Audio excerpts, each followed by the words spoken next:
spectacle continue. De partage, puisque personne ne veut accepter le partage. Les Israéliens. La loi fondamentale israélienne de 1980 entérine le statut de la capitale comme capitale éternelle et indivisible. Voilà. Donc les différents scénarios sont soit Israël continue, et c'est ce qu'il fait à rendre cette capitale irréversible, et il le fait de façon extrêmement consciente, en intégrant la ville, en créant des colonies ou des quartiers juifs dans l'ancienne ville arabe, de façon à ce que d'abord l'équilibre démographique ne soit pas modifié trop, parce que la tendance est clairement une modification en faveur des Palestiniens, et en rendant le partage impossible, puisqu'il y aurait de plus en plus de quartiers juifs du côté de Jérusalem. C'est ça la stratégie, disons, du maire de Jérusalem, des maires successifs de Jérusalem, et de l'administration actuelle, de rendre absolument impossible la création d'une ville arabe autonome dans Jérusalem. Est-ce qu'on veut vider Jérusalem de sa population arabe?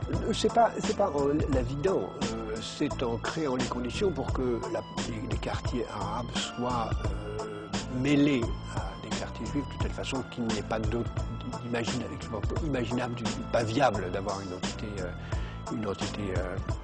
Mais en fait, l'autre situation idéale, c'est une ville qui soit en quelque sorte la capitale planétaire d'un univers. On peut imaginer un gouvernement mondial, puisque c'est là où serait le point de rencontre de tout le monde. Même si on peut imaginer, rêver d'un Jérusalem devenant capitale de la planète, qui sera un jour unifié autour d'un gouvernement mondial. C'est un joli lieu pour un gouvernement mondial.